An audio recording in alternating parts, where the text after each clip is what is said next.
Welcome to the Gray Path Podcast. As always, I'm your host, Tony B. Today, we go into part 5 of our special 10-part series, which means we are halfway there, living on a prayer now. And today, we're going to discuss the narcissist, Jim Halpert.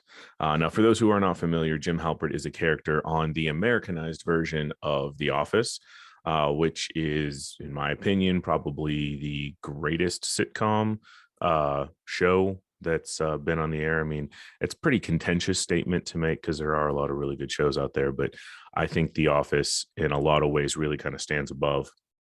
Now, Jim Halpert is typically considered like an ideal boyfriend.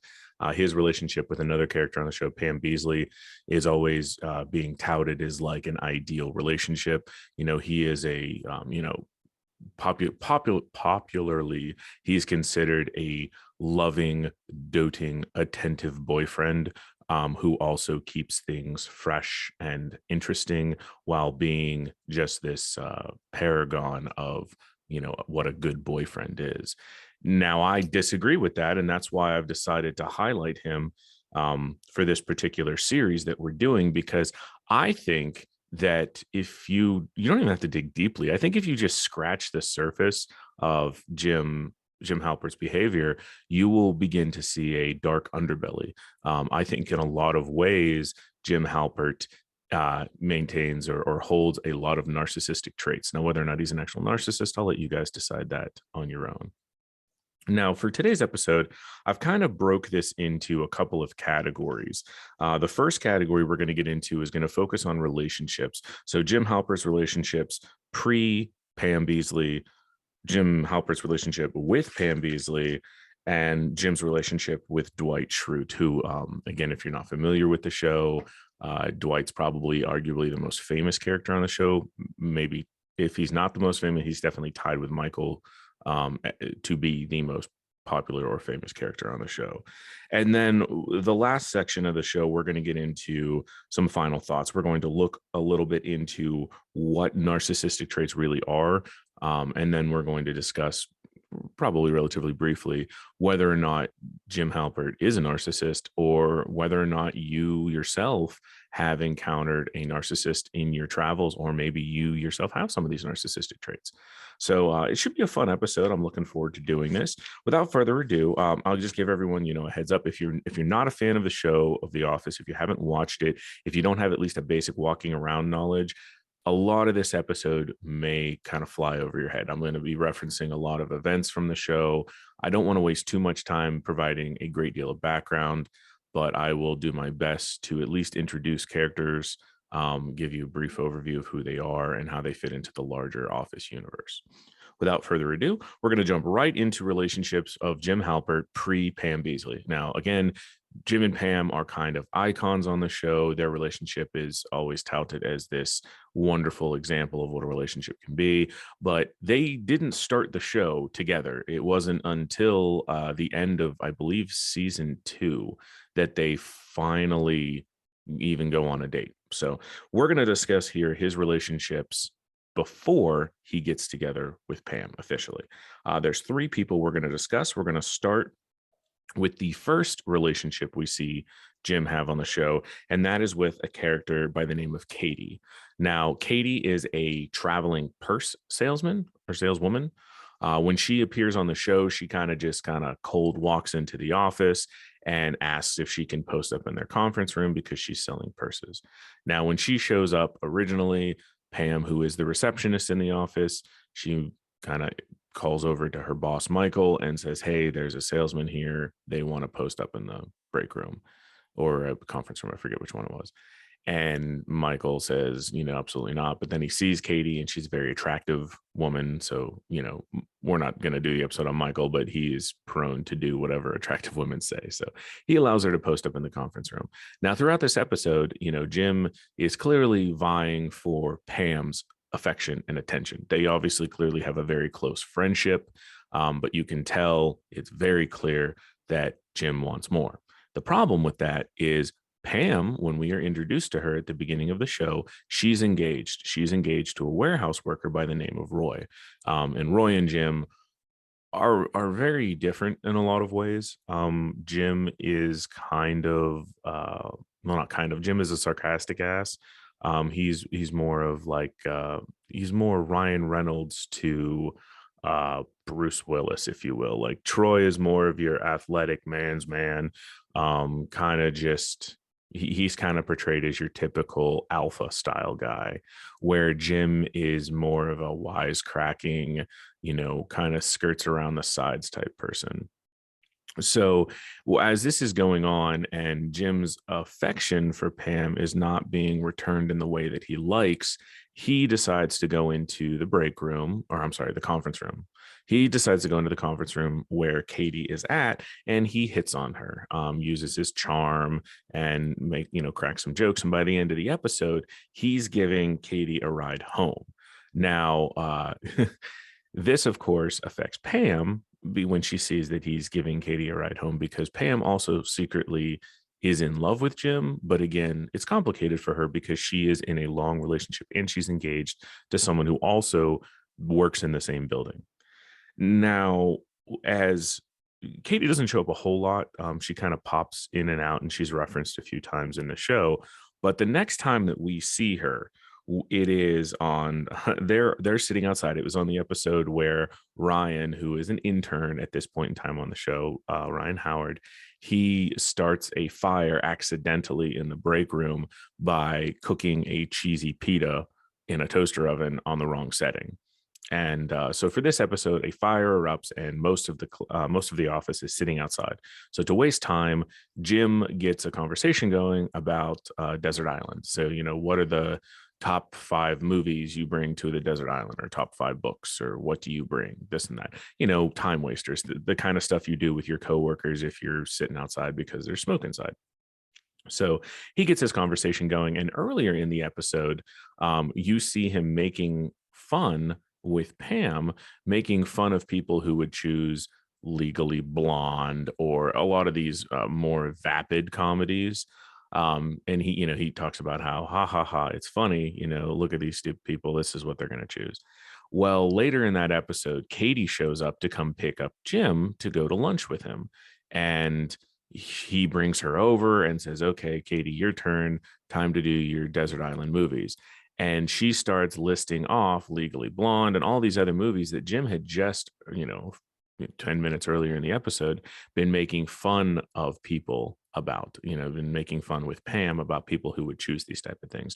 So it becomes abundantly clear that Jim does not necessarily have anything in common with Katie. In fact, the only reason he really goes in and talks to Katie that initial time in the conference room is because he's trying to make Pam jealous. Pam, who is his best friend, or who he views as one of his closest friends, but who he is also secretly in love with. So in a way, it's kind of a dick move. He's sitting there trying to make his friend jealous because he has feelings for her that are not being reciprocated to the degree that he feels he wants them. Now, Katie's final appearance in the show, she's mentioned at another point. At one point, Jim has a housewarming party, and the character Ryan Howard, he asks about Katie, and Jim kind of just makes an offhanded comment about how they haven't talked in a while. So, I mean, they're seeing each other, but they're not really conversing. But then, the next time we see her is an episode where Michael is taking the office to a booze cruise on Lake Wallenpaupack in the middle of January. So he goes to take him on a booze cruise in the middle of the winter on a cold ass lake. But anyway, so for this booze cruise, they're allowed to bring their significant others. Well, at this point, for some reason that doesn't make a whole lot of sense, Jim decides to bring Katie with him. Now, what makes this decision even more troubling is Jim was fully intending during this booze cruise to express his love to Pam, to finally tell her that he loves her. Now, again, let's just unpack that for a second. Jim is going on a boat in the middle of a lake in the middle of winter. So he is going on a vessel to a place where he cannot leave that vessel. And we're not talking like a cruise ship. We're talking like a pontoon boat. Kind of reminds me of like a ferry that you would see, and even smaller because you wouldn't be able to load cars on this thing. So it's like a small ferry boat on a lake. So he's bringing this girl who he's sort of seeing but not talking to on a boat trip where he plans to confess his love to his friend who's engaged, and her fiance, who's a big tough dude, is on the boat with them. So either A, this was incredibly poorly thought out, which doesn't make sense with the character of Jim Halpert because he's known for doing elaborate pranks and things that require a lot of planning, or Jim just doesn't give two shits about who Katie is as a person. Now, this is further shown when Jim misses his window to tell Pam that he loves her, because as he's getting ready to do so, Roy kind of pops up and finally says, "Hey, we're going to set a wedding date." Because behind this, or outside of this conversation we're having, they had been engaged for years and wouldn't set a date. Well, Roy finally decides in his drunken stupor they're going to make a big announcement. They're getting married. They're actually going to set the date. So for Jim, that door closes, and of course he's sad and angry, and there's a scene where he's standing there and you're looking at them through like the porthole of a door on the boat, and Katie's trying to like make conversation. Like she's just being nice. Like, "Oh, that's so sweet. They're finally setting a date. Do you think that'll be us one day?"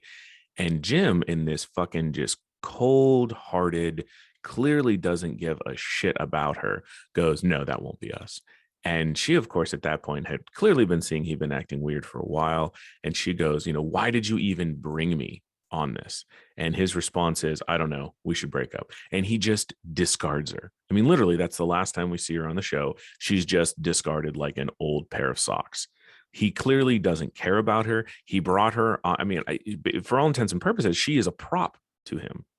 And it'd be different if this was the one example of Jim doing this kind of shit, but it's not. It's the first of many examples to come. And that brings us into Jim's, next relationship, which is arguably the most damage he did in the show. And I don't think it's talked about nearly as much as it should be. And that's Jim's relationship with Karen Filippelli. A Karen Filippelli. Sorry, for fans of the show, you'll understand that. But so Karen Filippelli was a fellow salesman.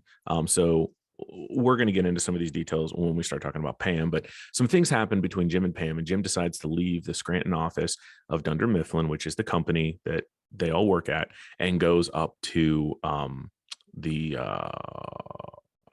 and I'm drawing a freaking blank here. He goes up to another branch that's in a different state. And he does that because his advances towards Pam are turned down. So he goes out to this other branch and he's trying to start new. And I think that's all respectable. He shot his shot. It didn't work. He was like, "Fuck this. It's going to be really fucking awkward. So I'm going to leave and I'm going to go somewhere else." It was better pay, better opportunity, promotion. So all things that make sense. So he goes to this other branch. And when he's there, we get introduced to new characters, one of which is Karen Filippelli. She's a female salesman who works in that office. And she clearly starts to develop some feelings towards Jim, because he is a charming person. He is. So he's doing his regular charming self. He finds a new person that he's going to pick on, which when we get down to the Dwight section, we'll discuss that more. But he finds Andy Bernard, who's another character up there, who's going to be his new target for his pranks and his jokes and his bullying, for lack of a better term.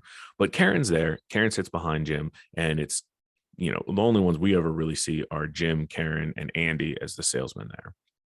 So Jim does his regular shit, the kind of stuff that we're used to doing. We're used to seeing him do back in the Scranton office. But in a lot of ways, he basically just makes Karen his Pam proxy. Back in Scranton, he had Pam. Pam was a receptionist. He was her friend. She was the person he went and flirted with all day. And now he finds Karen, who becomes his Pam proxy. But see, the problem is what he does to poor Karen. Because yes, we as the people watching the show, we understand that Karen is the Pam proxy, and everyone on the show is supposed to be secretly hoping that Jim and Pam get together. But if you start to look at the viewpoint from Karen, now there's this charming, good-looking salesman who just came from another branch. He's friendly, he flirts, he's, what she's looking for. She starts to develop feelings for him, and he seems to be reciprocating this. He's flirting back. So she slowly starts to kind of open up her guard and starts to like him. So some stuff happens in the show, and it turns out that that branch is going to be Stanford. It's Stanford branch. It turns out the Stanford branch is going to be closed, and some of the people are going to be shipped down to the Scranton branch. And Jim is given a choice by Jan, who is like the district manager. She says, "Look, we'd like to keep you. Would you be willing to go back to Scranton?" And at this point, Jim's not sure that he wants to. And there's a scene where they're kind of closing up the Stanford branch, and Karen's and he asks Karen, "Did you get offered a place?" And she's like, "Yeah, and I think I might go." And he's like, "Why in the world would you go to Scranton when New York City is 20 minutes down the road? Like, why not go to New York City? The opportunities are going to be great. You're working in a paper industry, which has been dying anyway. Scranton's a dying town. Why would you go there?"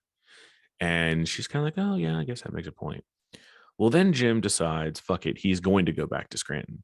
Now, in completely throwing his argument to Karen on why in the world she would go to Scranton when New York's right there, he then, I wouldn't say he convinces her because it is a relatively short scene, but he basically tells her, "Hey, I'm going back to Scranton. You should come to Scranton." And she's on the fence about it anyway. Like, she was thinking about doing it regardless. So she's like, "Okay, fucking, I'll do it." So in without saying that he didn't twist her arm or anything, but he definitely prodded and poked her and kind of directed her to go to Scranton because that's where he was going. He knew he was going back to an office where Pam was going to be there. He knew he had been shut down by her. But, at this point, I don't think he's done anything wrong. Maybe it looks like he's going to give this Karen thing a shot. So they both move to Scranton. Jim moves back, she moves there. Now we find out some episodes down once they start dating because he asks her out to dinner, and he starts publicly dating Karen. Now he's joking around with her, he's doing this, he's doing that, and he's doing this publicly in the office where Pam's there. But if you watch his behavior, it's clearly he's doing it as a way to make almost to get back at Pam because she turned him down. She shot him down. So he starts publicly dating Karen. But then there's this episode where they get into this argument. Karen and Jim get into this argument because Karen, who up to this point you find out has been living in a hotel room, finally starts looking for a place. And she finds a place that's just right down the street from where Jim's at. Keep in mind, not in his house, but down the street from him, like within probably walking distance from where he lives. And Jim, like a fucking douchebag, is like, I think that it's a little too soon for that.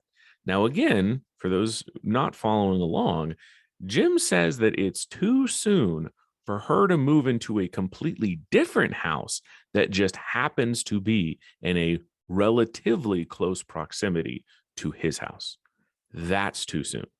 He wants her to move to a dying town to work in a dying industry to be close to him, but he doesn't want her to get a place that's its own complete separate building from his that just happens to be down the street from it. Now, this is a pattern with Jim because Karen is invested at this point. I want to necessarily say she loves Jim, but she's falling in love with Jim. She likes him a lot. She's clearly kind of gone out of her comfort zone and took a leap and came here because there appears to be something. Now, at this point, Karen has no idea that Jim ever had a thing for Pam. She's unaware of it. So it really doesn't make any sense to her because here's this guy. He seems really cool. It seems like this is going somewhere. He's asked me to move here. Now, all of a sudden, he is saying that he doesn't want me on the same street as him because it's too soon. It's too much. And she doesn't understand why. So it's like gaslighting. It's like he keeps doing these things to reel her in and then push her back and reel her in and push her back or reel her in and push her back. And when she finds out finally that Jim had a thing for Pam, she confronts him and he is open about it. And her response is to talk about it. There's a scene where Jim talks about, every night of the week, they've been up really late talking about it. And he makes a joke and he says, when Roy found out that he and Pam had kissed, Roy tried to beat the shit out of him. When Karen found out that they had kissed, she just wanted to talk about it. And Jim makes the joke, I don't know which one was worse.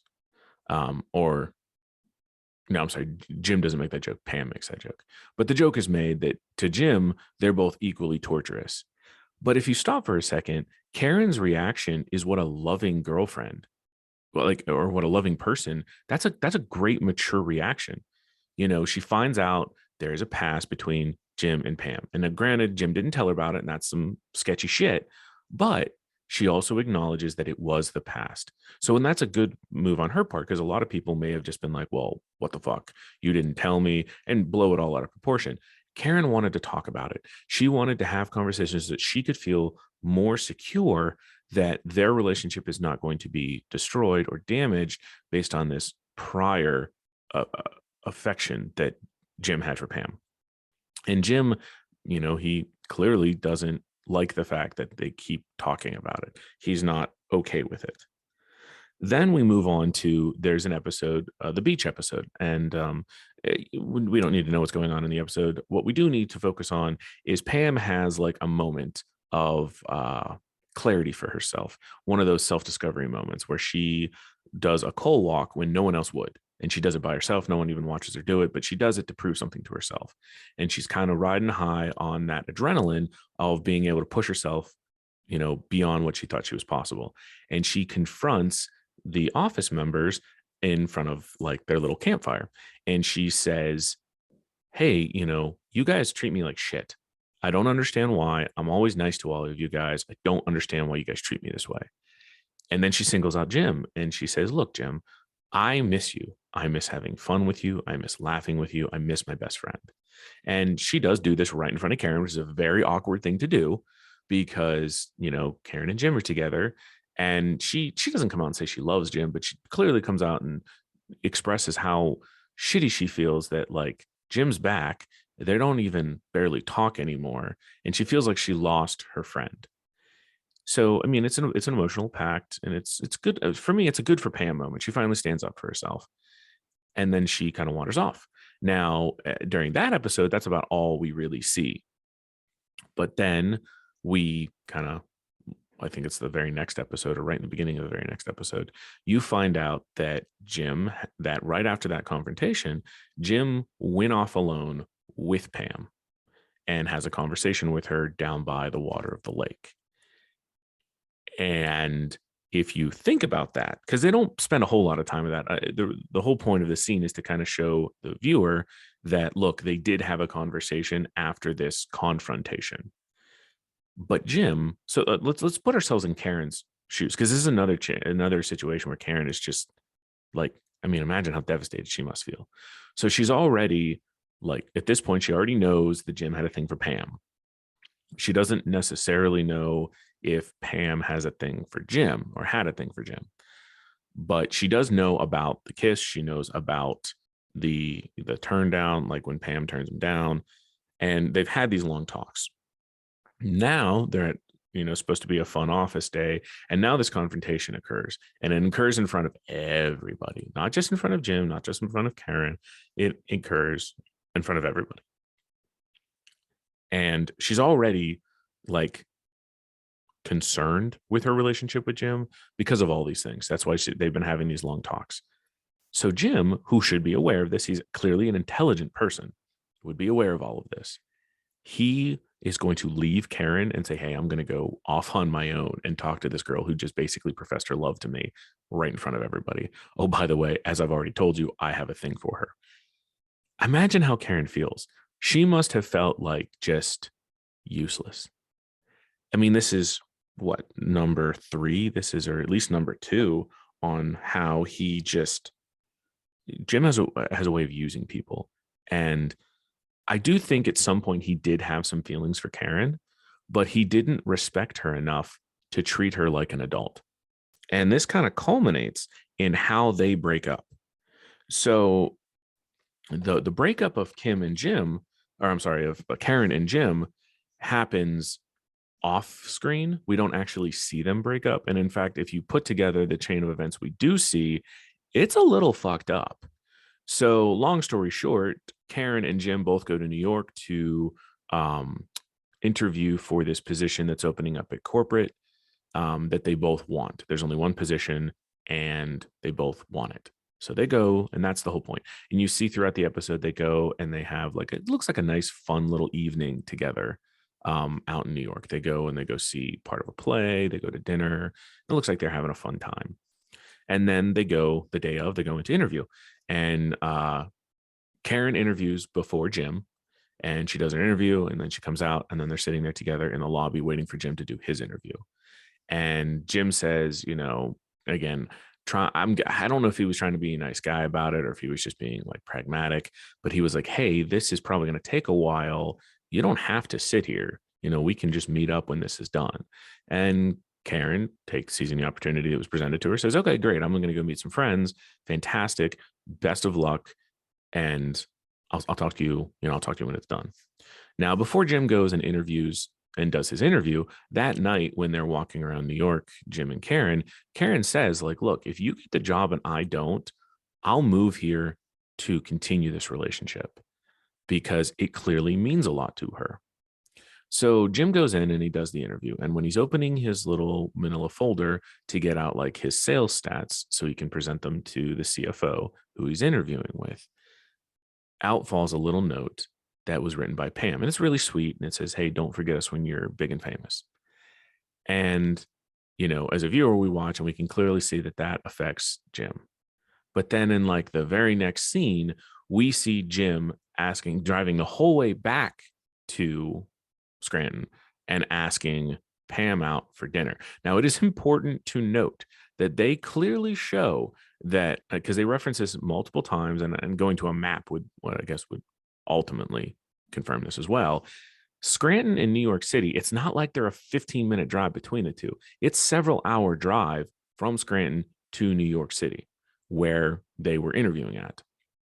So that means if we actually play this out to the viewer, it looks like Jim goes to his interview. He finds the note from Pam. He kind of stops paying attention to David Wallace, the CFO that he's interviewing with. And then boom, he shows up back in Scranton asking Pam out to dinner.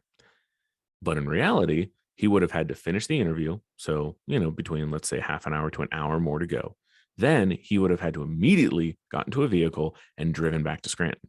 Now, there's a couple of things here that are important that I don't think most people think about with that scene, because that scene is, they've made a meme out of it. It's a very famous scene because it's supposed to be like this big lovey-dovey scene when Jim asked Pam this. But let's think about this for a second. Kim, I don't know why I keep calling her Kim. Karen and Jim rode to New York together in the same car. We know this because in the episode, or earlier in the episode, when they're all talking about going to New York for their interviews, because Michael was going as well, Michael wanted to convoy up there so they could have a fun time, like haha, moon each other, whatever. But it was made very abundantly clear that Jim and Karen were driving to New York together. So that means one of two things happened. And I'm not sure which one's worse. Option A, Jim finishes his interview with David Wallace, runs to his fucking car, and books ass by himself back to Scranton. Because clearly his interview must have occurred, like, I would say early afternoon at the very latest. Because when he kind of walks into the room and asks Pam to dinner, she's still at work because she's doing one of the talking head scenes where, the documentary crew that's following them around is interviewing her in the conference room. And that's where he comes in and asks her for dinner. Well, their quitting time is 5:00. They've made that clear many times in the show. Quitting time at Dunder Mifflin Scranton is 5:00. It's a several hour drive, not counting traffic, to get to Scranton. So Jim would have had to finish the interview, run to the fucking car, abandon Karen in New York to drive back to Scranton to ask Pam out for dinner. That's one way it would have played out. The only other way I can see is he would have had to finish his interview with Wallace, call Karen immediately, tell her to ditch her friends because he's going back to Scranton, get in the car, ride with Karen, which I'm assuming is either A, breaking up with her, which I doubt he would have done because he didn't know what Pam was going to say. But likely he would have had to drive with her those several hours, deposit her somewhere that isn't right outside that fucking room, then run inside and ask Pam out to dinner. I don't know which one's worse, but either one is fucked up. So then we see at the beginning, because that was, I believe, the season finale. We see in the next episode where Jim, and they very briefly gloss over. Jim talks about how he broke up with Karen and how she said she wasn't going to quit because this is her career and this, that, and the other thing. But then the next day, her desk was empty and she was gone. And that's it. I mean, we see Karen Filippelli a couple of times later in the seasons. But as far as the Karen Jim relationship is concerned, that's it. We're just meant to see that when Jim no longer had use of her anymore, he discards her. And this is a fucking trend with him. I mean, and we'll get into it towards the end of the episode. That's very troubling behavior. The last pre-Pam relationship I want to talk about is with a much lesser known character, and it's not really a relationship that kind of is displayed on screen or really discussed much in the show, but it is, I think it's important when you look at that relationship in regards to how Jim treats women as a whole. So that we're going to talk about Brenda Matlow. Now, for those who don't know who Brenda Matlow is, Brenda Matlow was in one episode very briefly as like a side / background character.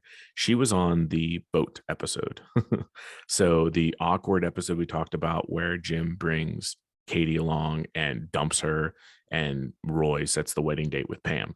Brenda's on that, and she is some sort of corporate liaison that's basically been sent there to babysit Michael and make sure that this booze cruise actually has some sort of work merit. Also, to make sure that he explains to his workers that shit's going down. Like, I mean, we're not going to get into what's going on in the show, but like there was downsizing, all this kind of crap. So, but she's there. She has I don't know. I mean, I'm thinking less than 5 minutes of screen time. Well, in a later episode, when Jim is feeling, and this is after Katie, and this is before Karen, and this is, I believe it's before Karen. Yeah, it's definitely before Karen. So it's after Katie, before Karen, but when Pam is still like kind of, I wouldn't say, she's not flaunting her relationship in front of him because she was with Roy before Jim ever came in the picture. But she's clearly with Roy. She's clearly moving forward with her plans. And Jim, out of the fucking blue, just decides that he is going to call this Brenda Matlow's number, which, by the way, it's not like she gave him her number. No, his creepy ass digs through the corporate directory to find her number and then leaves her this incredibly awkward voicemail where he acknowledges how creepy it is that he found her number in the corporate directory.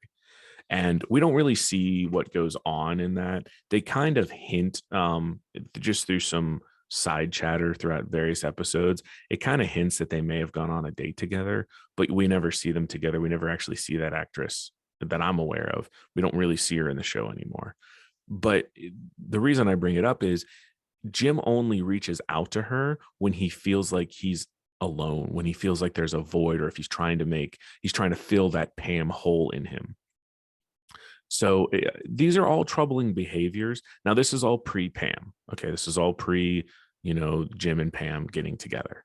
So now I want to talk a little bit about his relationship with Pam, and I want to highlight some of the things about his relationship with Pam that kind of get glossed over and people don't like to talk about because, again, they're kind of held up as this prime example of what a good relationship is. So to start, we're going to talk about the casino night episode. Now, the casino night episode is what happens, or is the episode that precedes Jim leaving Scranton to go to Stanford, where he eventually meets Karen. Now, without recapping the whole episode, the office is doing a casino night to raise money for charity. Pam and Roy go together. Jim goes by himself. Throughout the night, Jim and Pam are flirting. Roy, who's tired and just isn't that kind of person, he doesn't really get along. I wouldn't say he doesn't get along with the office workers, but he's not a huge fan of the office workers because he works in the warehouse. So he decides to call it a night and leave, but he leaves Pam there and he asks Jim to keep an eye on her, make sure she's safe. So other stuff happens, and in a nutshell, there are two confrontations, or not confrontations is not the right word. There are two scenes in the office common area that happened during casino night. The first one is Jim and Pam go up there, and Jim finally confesses his love for Pam. And he explains to her, look, I'm in love with you. I've been in love with you, this, that, and the other thing. And when he does that, Pam's initial reaction is, don't do this. Not because she feels bad for him, but because Pam understands she's engaged to another man. She's been with this guy for years. But Pam also understands that she loves her relationship with Jim. Like, she loves it. He is her go-to confidant. They can joke together, laugh together, cry together. He is her best friend. She understands she has responsibilities. She understands she has another relationship to think about. And she is the mature one there. And she turns him down. And a little bit later in that episode, she's back in that common area up in the office. And she's on the phone with clearly her mom. And she's basically just talking to her mom about what happened with Jim. Like, he confessed his love to her. Well, as she's talking to her mom, Jim comes back in, and she quickly hangs up the phone, telling her mom she'll call her back. And without prompting, Jim just kind of comes up and grabs her by the lower back and kisses her. Now, there's a lot of, I don't want to necessarily get into that, but there's a lot of question on whether or not that was a voluntary or an involuntary kiss. I think it started out involuntary and became voluntary. Like, I think if he would have asked to kiss her, she would have said no, but instead he just kind of swoops in there and kisses her. And then after the initial shock, she kind of kisses back, and then they both admit that they've wanted to do that for a long time. But then Jim throws his shot out there again, and she again shoots him down by saying, oh, I think we're drunk. And he's like, I'm not drunk. Are you drunk? And she's like, no, I'm not drunk. But she's clearly, like, she wanted to do it. She clearly has feelings for Jim, but she also understands her responsibility as the fiance of Roy. And Jim just can't deal with the fact that she shoots him down, that she's still going to go ahead with the wedding with Roy, and that, you know, she's not just going to leave Roy for Jim. So, and after that episode, that's when he moves out to Stanford, and all that stuff with Karen begins to occur. The next thing I want to talk about, and this is after Jim and Pam become, you know, openly are out there and are having a relationship. Jim makes, and there's been a lot of discussion about this fact, but Jim makes a just arguably one of the largest decisions that any couple could face, and he makes it alone. And what I'm referring to is when Jim decides to secretly buy his parents' house without telling Pam. Now, again, it's not like he went out and he bought, like, I don't know, a car, or he went out and he bought, you know, a TV and didn't talk to Pam about it. He went out and bought a fucking house. Not just any house, mind you, his fucking parents' house, which is a little creepy.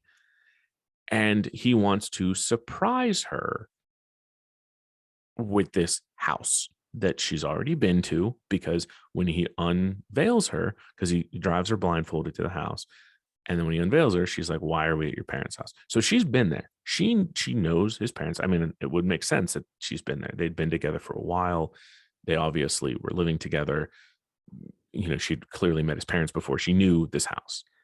And then he goes on and says, I bought it. And he's walking through this house, and it's got nasty shag carpet. It's got that creepy painting of the clown. You know, they make a joke about not going into his parents' room. Like, they're not going to use the master bedroom because it's creepy because his parents live there. He goes out and fucking buys this house. Now, it is important to note that throughout the show, they had clearly been showing that really no one except for maybe Dwight was financially sound at that company, because everyone else, it was a paper industry. They've been commenting repeatedly about how it's a dying industry, about how the business as a whole is questionable. And they talk about how Scranton is a dying town. You know, its heyday was during the coal days, and that's long since over. So they show they've clearly outlined that it's not like Jim just went out there and was like, you know, hey, mom, pop, boom, here's a couple $100,000. Let me buy your house. This ain't no big thing. No, he clearly would have been committed to some sort of 30-year or some close to a 30-year mortgage, which I guess he could pay for on his own. But again, and then just basically just throws us on Pam's plate and just says, oh, by the way, we're going to live here now. And if you don't like it, too fucking bad. Because let's stop for a second. What would have happened if, because at the end of the whole unveil, because they kind of build up the suspense because he's walking her through the house and she hasn't said anything. And then he brings her out to the garage and he shows that he turned the garage into an art studio, which, okay, brief pause here. He shows her that he turned it into an art studio with great light. Okay, I'm not a painter by any means whatsoever or an illustrator, but the light in that garage was fucking dog shit. So that was a lie. But anyway, back on topic. She finally says she loves it. And then she's like, oh my God, you bought me a house. Oh my God, you bought me a house. Well, let's stop for a second and think, what would have happened if she'd have been like, Jim, like, I don't want to live here. This is your parents' house. This is creepy. They're definitely going to have to drop probably, I mean, I don't know, it's probably somewhere around a 2,000 square foot house. They're going to have to redo the carpet. They wanted to paint. So you're probably looking at somewhere between $5,000 and $10,000 worth of, updates that they need to do. And that's just for the stuff that they want to live with. So what would have happened if she'd have just been like, Jim, I don't want this. I mean, it's not like Jim bought the house from some random person. He bought it from his parents, which means that he was going to have to go back to his parents and be like, I want to undo this. Not to mention anyone who's engaged in a real estate transaction, that shit's complicated as fuck. And there is a lot of money that changes hands, even if they didn't use a realtor. So even if they just went and they did all of the paperwork themselves and got the lawyers to execute everything, that's still, it's a legally binding thing. He bought the house. There's now going to be some sort of lien holder on there, some bank or institution that lent him the money to do it. Not to mention his parents are there. They would have had the money. It's not like you can just ipso facto, oh, I'm going to take it back. That's just not how it works. So obviously, for the sake of the show and building up Pam and Jim as this big major couple, they have Pam support it. But that's a bullshit. That's a steamroller bullshit move right there. Like, you just don't do that. Unfortunately, it's not the first time that Jim does that. Or I'm sorry, maybe the first time Jim does it. It's not the last time that he does it. And we'll get to that here in a second. Next, I want to talk about what is arguably one of the most famous episodes in the show. And I think most of the cast members have come out and said that it's their favorite episode of all time. And that's the dinner party, that deliciously uncomfortable, awkward dinner party that Michael and Jan host, that Pam and Jim show up to. Pam and Jim, Andy and Angela, and fucking Dwight and his old babysitter. They all show up to the dinner party. And I'm not gonna break down what happens in the episode, other than if you're ever going to watch any episode of The Office, that's arguably one of the best ones. Well, in it, now this would have been before he bought them the house, because Jim references his apartment in it. And it's it's horribly awkward. Like, the whole episode, that's what makes it so great. It's terribly awkward. And Jim and Pam are like, we need to get the fuck out of here. Like, this is an uncomfortable situation. So Jim makes up a lie that his apartment was flooded and that he and Pam need to go, that he gets a message from his landlord saying that a water pipe burst and he needs to go address this. And Michael's like, well, you don't need two people to address that. Pam can stay. And okay, if it was any other normal relationship, they got it. Okay, well, Jim's like, okay, well, clearly, he should be like, I'm not going to leave without Pam. All right, well, I guess we'll just address it. Maybe we'll just leave a little earlier. Like, we'll stay for a bit, but we'll leave early. But Jim is like, nope, fuck this shit. You're right. I guess, Pam, I'll see you later. And Pam is just like, the fuck you will. And there's like a funny little exchange there. And at the end of it, he doesn't abandon Pam. But if Pam wouldn't have pushed back, and that's the thing, the character of Pam, especially at this point in the show, she's not known for standing up for herself. She's not really known for having a spine. She's known as a bit of a pushover. But if she wouldn't have stood up for herself, Jim was fully prepared to just leave her in this incredibly uncomfortable situation simply because he was able to get an out. And, it's just another example of him putting his needs above everybody else. So finally, the last thing I want to talk about with the Pam-Jim relationship is in the later seasons. I believe it was, I forget how many seasons there were, but it was in the last 2 seasons.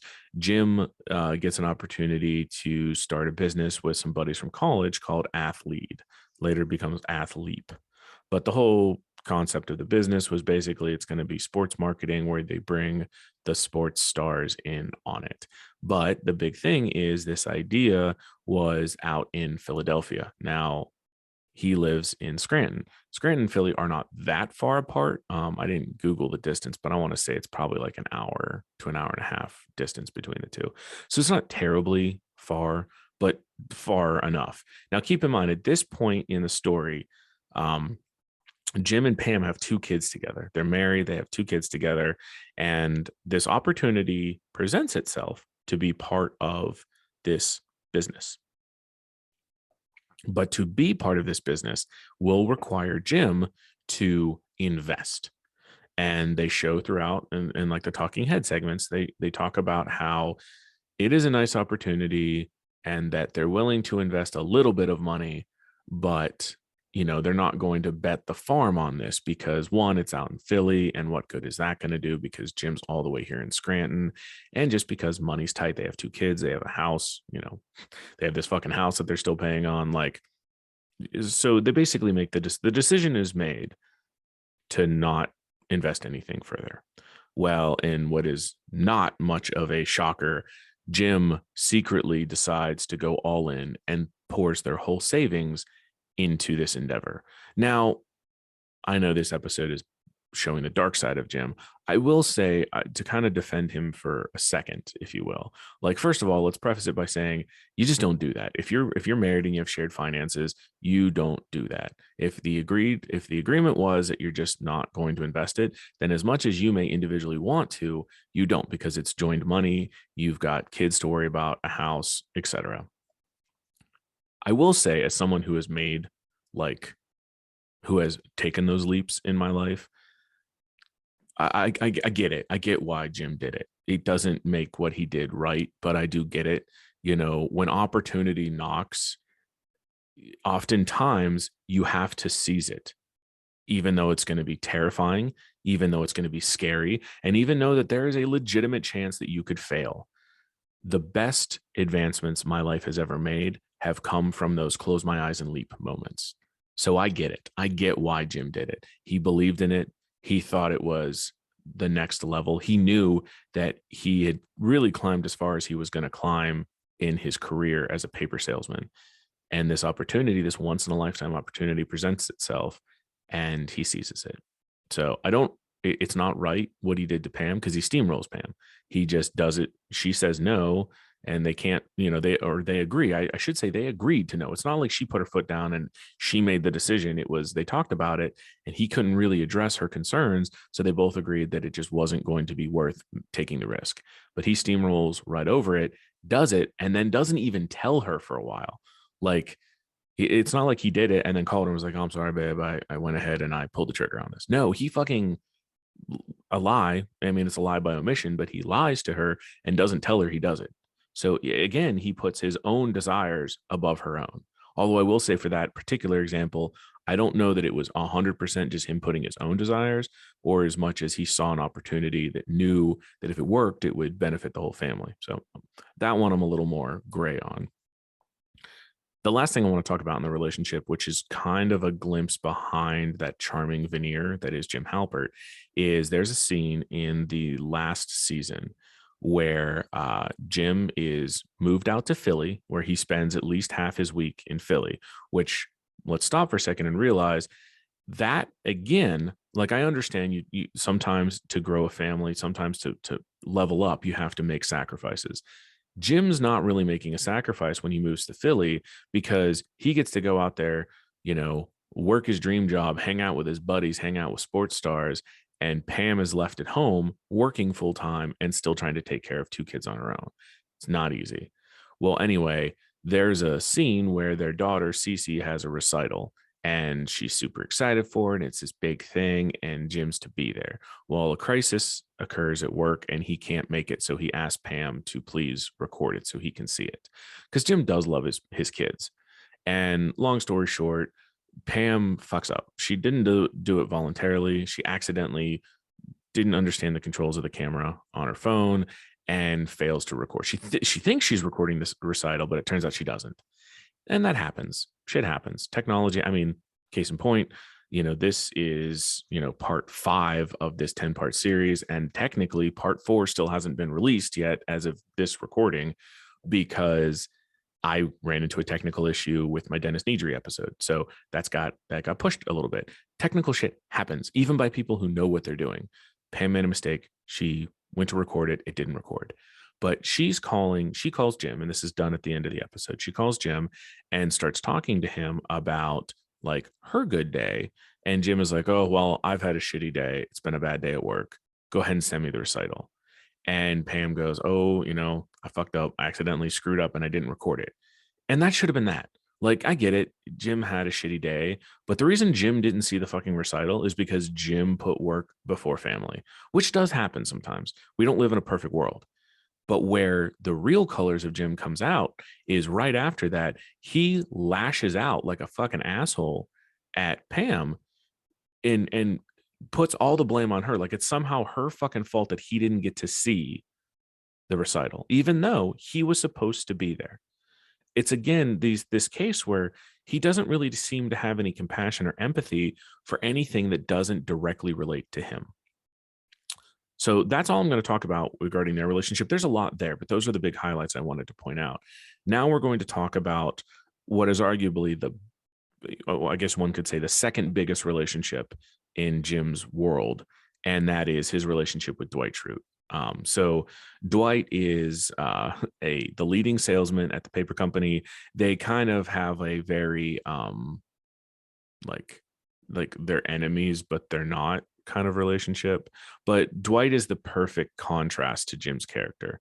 Dwight is serious. He takes his job very serious. Dwight is not charming really in the least. He's basically the mirror image or the polar opposite, if you will, of what Jim is. And it's a great dynamic between the two of them. And he always ends up being the butt of a lot of jokes, because one of the things the office is known for is Jim's pranks that he pulls on Dwight. Now, the thing is, though, that like, if you go all the way back to the beginning, and we don't see the beginning when Jim first starts at Dunder Mifflin, but they do talk about it a lot in various episodes. And they talk about how when Jim started there, Dwight took him under the wing and was, tried to mold him into a successful salesman, because that's what Dwight is. He is a very successful salesman. And we don't really get to see that time, but we're made to believe like, oh, poor Jim, he had to deal with Dwight. But what we do get to see is after Jim leaves and goes to the other office, we do see Dwight take Ryan Howard, who's another character. We see Dwight take Ryan under his wing and try to train him into how to be a good salesman. And I think it's safe to assume that the way he deals with Ryan is probably very similar to the way he dealt with Jim when Jim started. And you see, like, yeah, it's Dwight being Dwight. Like, he's a little fucking weird. Like, he tries to have him snatch a beet seed from his hand, and, he leaves him in the middle of a field and makes him walk to a barn. And it's some weird hazing style shit. I get it. But if you look at the heart of what Dwight's doing, Dwight genuinely cares. He wants Ryan to be a better salesman. He wants to be friends with Ryan. He comes out and says it throughout the episode. He looks forward to having a friendship with Ryan. And, because Dwight's the butt of everyone's jokes, we're just meant to think, oh, that crazy Dwight. But think about it. Like, Dwight, at the end of the day, and this isn't an episode about Dwight, but I'm just trying to build his character so we can understand how bullshit it is that Jim takes advantage of himself. But Dwight is a very supportive person. He supports Michael, who treats him like shit half the time. He is a friend. He saves Jim when Roy tries to beat the shit out of him. He stops Roy in his tracks and then refuses to accept like praise or anything for it. He refuses to. Jim tries to thank him and he refuses to. Like, Dwight is a good person. He's very socially awkward. He's a bit of a dick, but he is a genuinely good person who cares about his coworkers. He cares about his job. He cares about his coworkers. And he is ruthlessly tortured by Jim throughout pretty much the entire show. Now, I'm going to go through just a few of the pranks that Jim did, and there's lots and lots and lots and lots and lots more. But I want to talk about some of the darker pranks and some of the things that would have like results that would have come from those pranks that maybe people don't think about. So you can kind of understand that like Jim's a little bit of a sociopath. So the first one's pretty innocuous. It's not super terrible. But the first prank I want to talk about is Jim steals all of Dwight's shit off of his desk including Dwight's wallet. And it's important, including his wallet. And he uses his friendship with the vending machine guy. Jim uses a friendship he has with the vending machine guy to put all of Dwight's shit in the vending machine.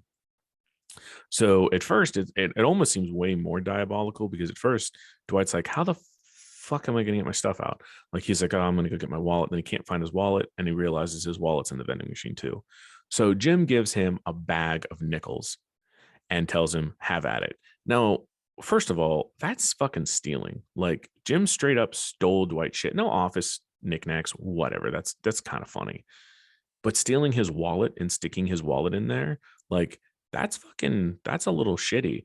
Not to mention, if you look at the bag of nickels that he gives Dwight and you look at the prices on the vending machine, so the vending machine prices go anywhere from $1 down to 50 cents.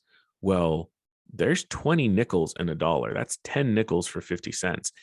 That whole fucking vending machine was filled. That means realistically, Dwight would have had to use the nickels to get, because there wasn't that many in that bag, to get his wallet out, then would have had to use his own money to get his stuff back. Like, that's not cool. That's a dick move. Next one I want to talk about happens when Jim is still in Stamford, but he runs into Michael and Dwight at a paper convention. And he talks about how easy it could be, or he was wondering how hard it would be to get a key to Dwight's room. And we don't see how he does it, but we see that Jim gets a key to Dwight's room. And we're not even entirely certain what he's planning on doing to Dwight, but he gets in the room and finds a naked woman on the bed who he thinks is a prostitute, which it isn't. It's another character, Angela. But again, he just has no problems breaking into Dwight's private place. Like, Dwight's a pretty vanilla guy, but what if Dwight was into some weird shit? Like, what if Dwight had some incriminating stuff sitting out? I mean, talk about a breach of privacy. He, if anything, like, I would imagine if Dwight would have been aware of it, he'd have sat there and just wondered, like what the fuck? Like, he would have never felt safe. Next one, and now this is not, in Jim's defense, this doesn't start as Jim's prank. It actually starts as a Pam prank that Jim initially doesn't want to be part of, but then jumps on board. And that's where they convince Dwight that he's being recruited by the CIA. And at the end of the episode, they have him standing alone on top of the Dunder Mifflin building in the middle of the night. And it's clearly like very frigid because you can see his breath. And they tell him that he's been compromised and destroy his phone. So Dwight literally fucking chucks his cell phone off the top of the building. So again, that's destruction of property. They just cost Dwight the cost of a phone.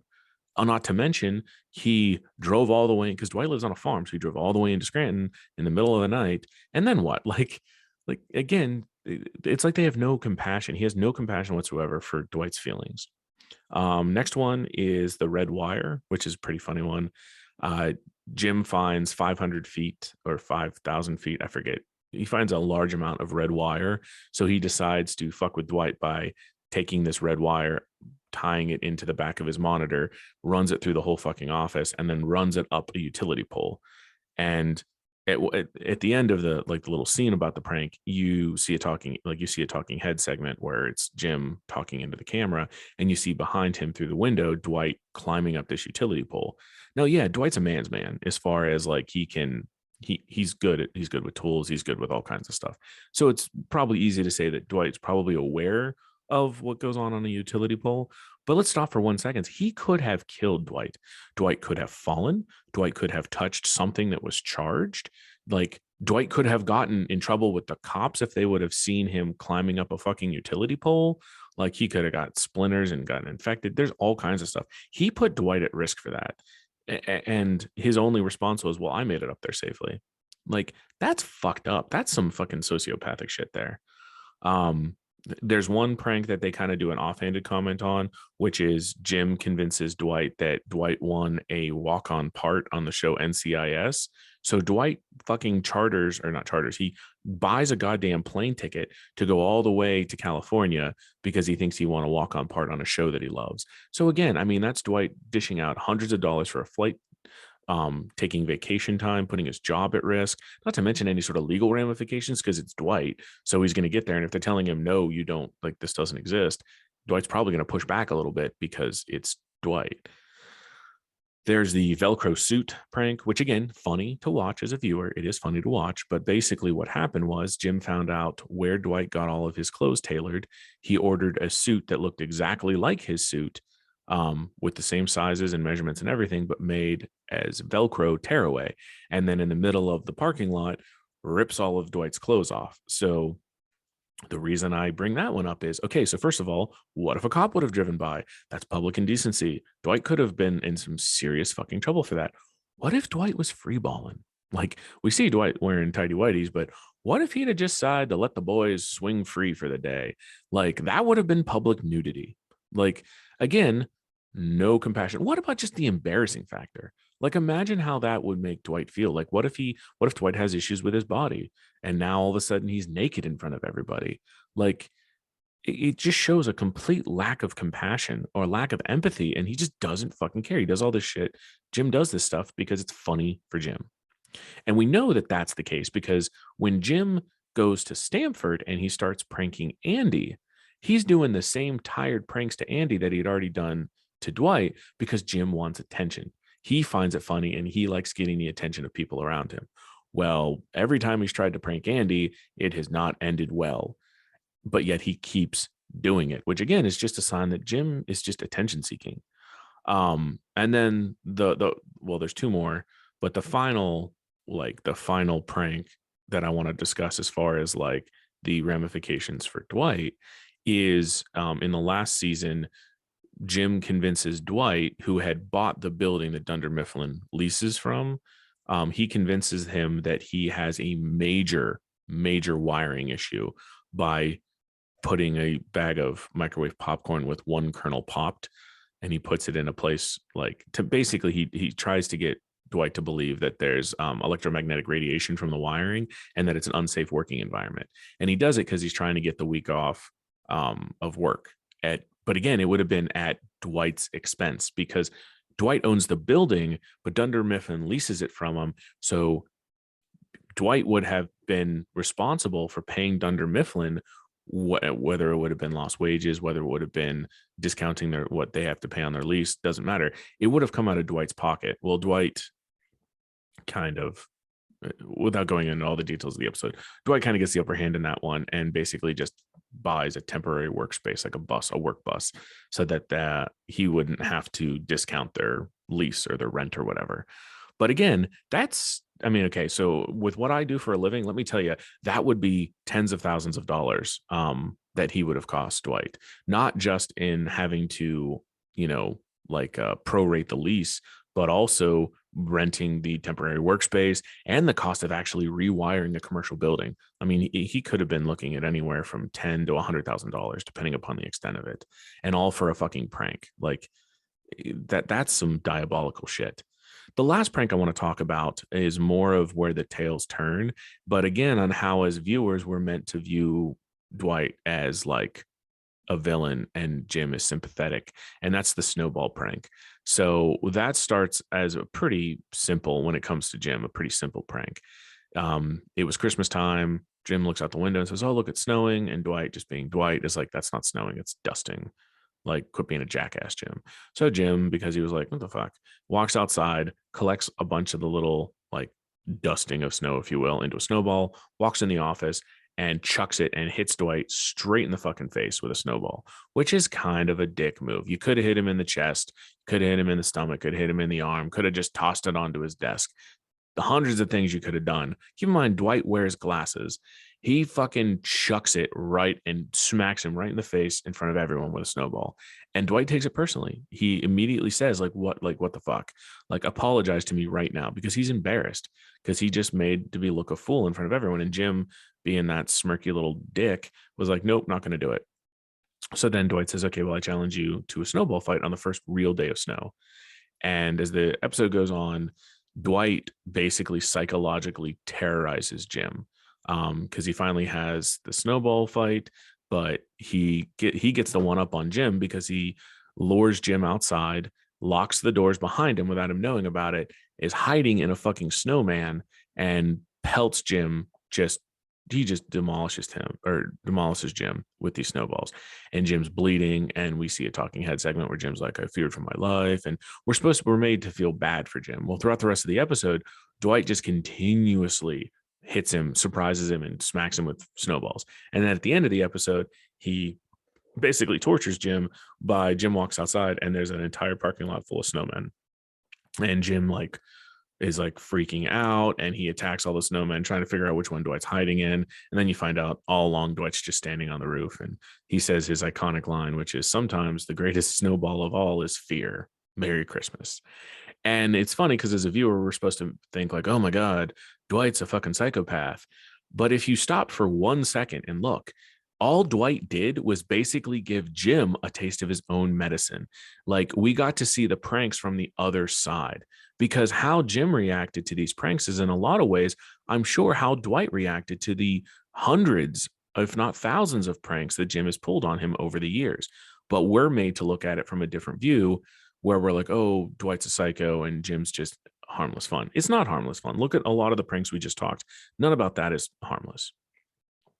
So as we're winding down here, I want to just go over just a little bit about how I think in a lot of ways, Jim Halpert kind of highlights narcissistic personality disorder. Now, I'm not a clinician. I can't even figure out how to say that word. I'm not a therapist or anyone like that. I'm not a mental health professional, so I'm not one to diagnose anyone with anything. But what I can say is, of the traits, or some of the common traits of a narcissistic personality disorder, Jim Halpert has, at least 4 of them, if not more.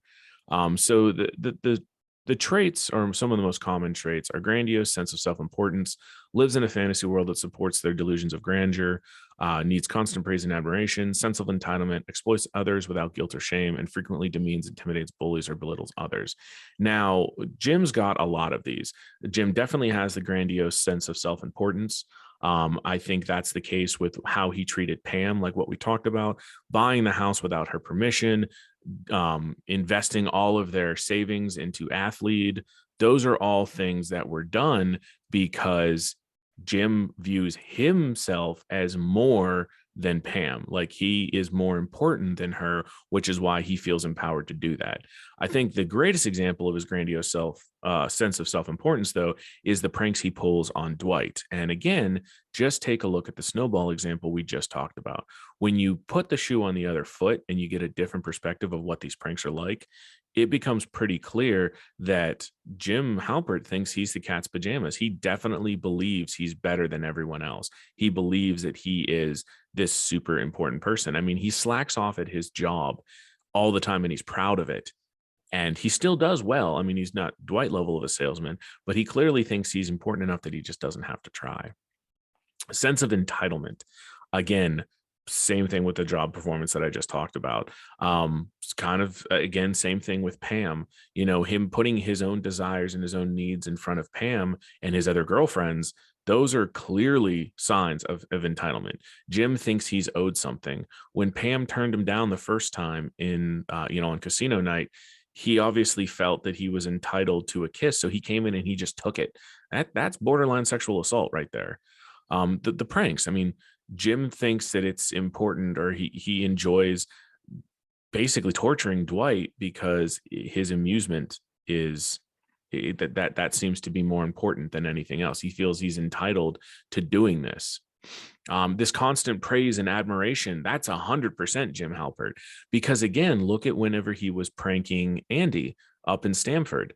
When he's pranking Andy, he's doing the same. He puts Andy's shit in Jell-O. I mean, it's the same tried and true, prank that he did when he was in Scranton. And he doesn't do it because he's trying to amuse himself. He wants the attention of other people. He wants people to laugh and smile and talk about how funny that Jim Halpert is. And that's some pretty questionable shit. Frequently demeans, intimidates, bullies others. I mean, that's just clear case. Again, look at how he pranks Andy. He pranks Michael. He pranks Dwight. He's constantly bullying people. I mean, he bullies Pam about the whole recital. He's just, when I don't want to get into long of it, but if you're familiar with the show, even the way he deals with Daryl whenever they're rooming together in Philly, he just kind of bullies Daryl because Jim's a fucking slob. Um, and then finally exploits others without guilt or shame. Well, that's he doesn't feel bad about the things that he does. I mean, clearly he doesn't, because he keeps doing them. The pranks against everybody, he keeps doing them because in his mind he's not doing anything wrong. Look at the women we discussed before Pam, his relationships pre Pam. He just discarded. He discards Katie when she's no longer useful. He discards Karen when she's no longer useful. We don't know enough about Brenda to whether or not he discarded her, but he didn't care enough about her. She was going to be something to fill the space and time for him because Pam didn't want him. So, all in all, what I'm trying to say is he may not have narcissistic personality disorder, but he clearly has some very strong narcissistic traits. And I think that's just important to look at, because you constantly see memes and stuff that kind of idolize his relationship with Pam, that talk about how Jim Halpert's the best boyfriend. I think that's bullshit.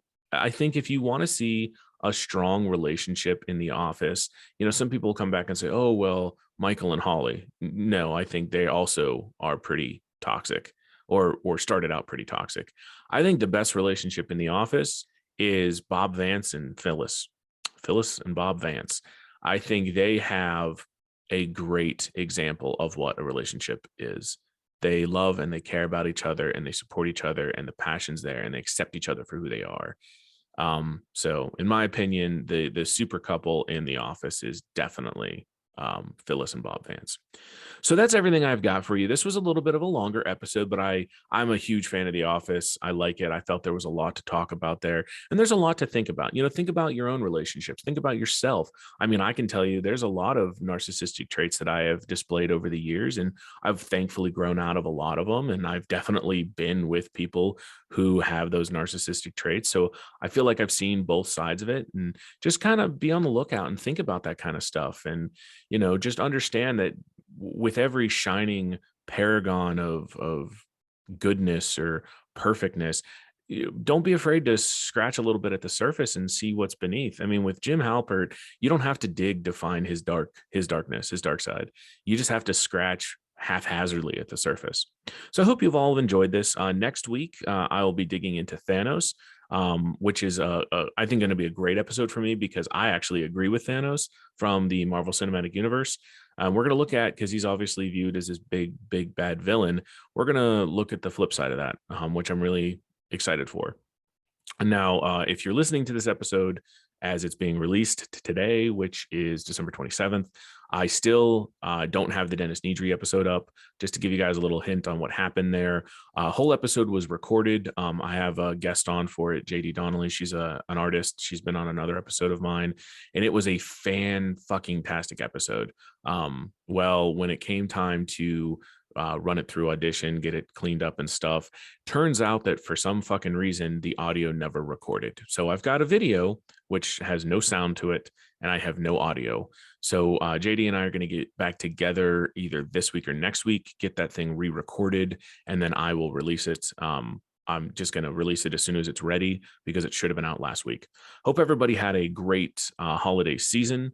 However it is you choose to celebrate it. If you choose to celebrate it, hope everybody has a safe new year, and I will see you guys again in 2022. As always, I'm your host, Tony B, and you all be safe out there.